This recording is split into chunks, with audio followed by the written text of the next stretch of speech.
Most people today, sadly, when they think of Islam, especially in the United States, they have still these negative connotations because they haven't had the experience of the unique experience of the Gulen movement. In today's world, it's absolutely essential that we engage Muslims and Christians particularly, but Muslims and Jews, Muslims and everyone else, engage in interreligious dialogue.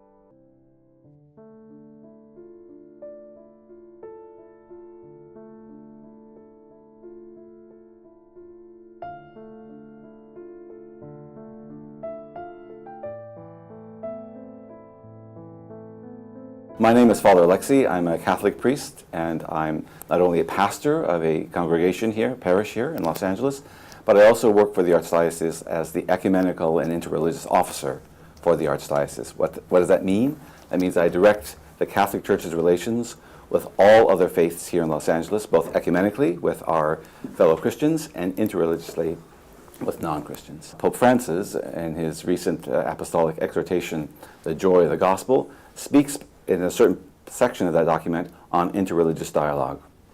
And he points out specifically things about Islam and things about Judaism. And in the section about Islam, he talks about authentic Islam, an Islam which would abhor violence and be open to dialogue. And this is precisely what I see in the Hizmet movement, and certainly in my readings of the teachings of Fethullah Gülen. My understanding that Hizmet means in Turkish service, right? And that's one of the things I really appreciate about the movement, is the amount of service you do, not only to your fellow Muslims, but to all of us. And the whole aspect then of interreligious dialogue, and certainly education and learning. Interreligious dialogue is absolutely essential today in all parts of the world. It's important that we learn about each other and learn from each other.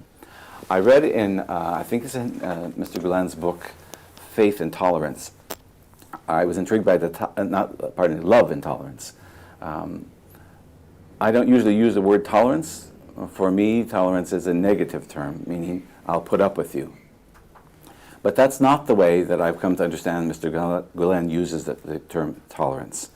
He talks about let your heart be as tolerant as the wide open ocean. And that indicates to me an openness to allowing the other to enrich you as you enrich them. And that's the perfect definition, I think, of interreligious dialogue. And I certainly see this as a prominent feature of his teachings. And then certainly learning. I'm a great advocate of interreligious learning, where we learn from one another. You as a Muslim learn from me as a Catholic. I as a Catholic learn from you as a Muslim.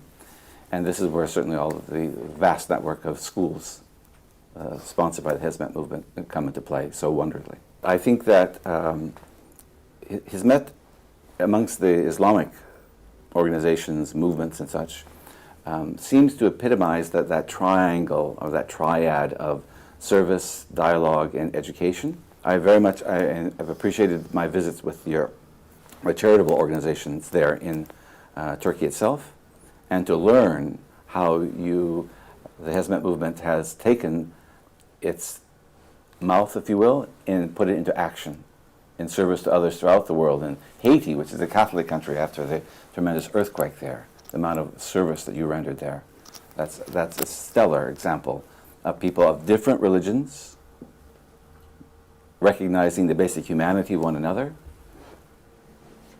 setting aside religious differences, concentrating on working together for the betterment of humanity. Look at the Philippines, where you have schools where there are sometimes misunderstandings between Catholics and Muslims there.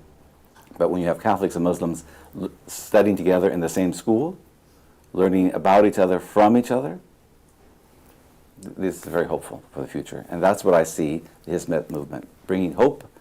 Most people today, sadly, when they think of Islam, especially in the United States, they have still these negative connotations because they haven't had the experience of the unique experience of the Gulen movement. In today's world, it's absolutely essential that we engage Muslims and Christians particularly, but Muslims and Jews, Muslims and everyone else, engage in interreligious dialogue. What is interreligious dialogue? Miroslav Volf, who is a professor at one of the East Coast universities here, speaks of interfaith dialogue as an embrace. What do you do when you embrace someone? You open your arms to put your arms around that person. In opening your arms, you're making room in yourself for the other person. And that's what we all need to do.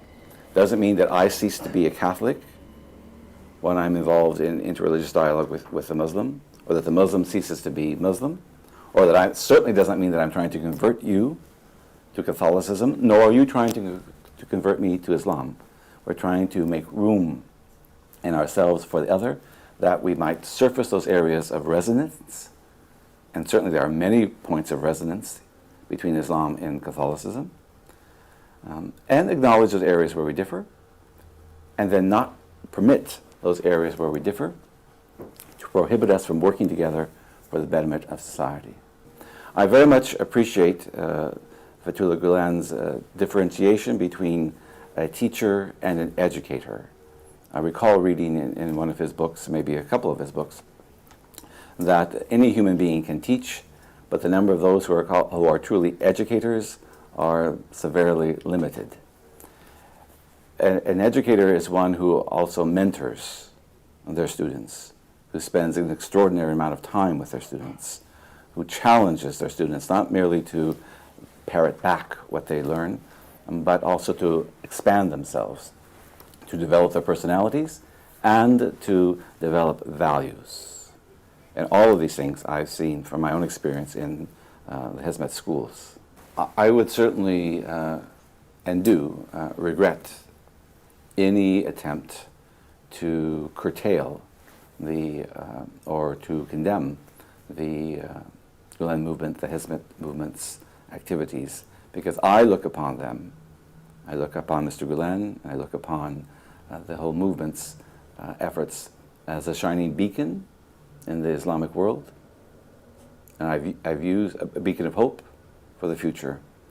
I've seen, and I've used the Hizmet movement as examples when I talk about how we should be, how the Catholic Church should be in dialogue with Islam.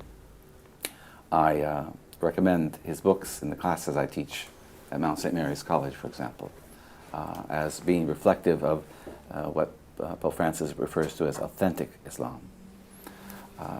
Pope Francis and others within the Catholic Church refer to Mr. Gulen's teachings as authentic Islam.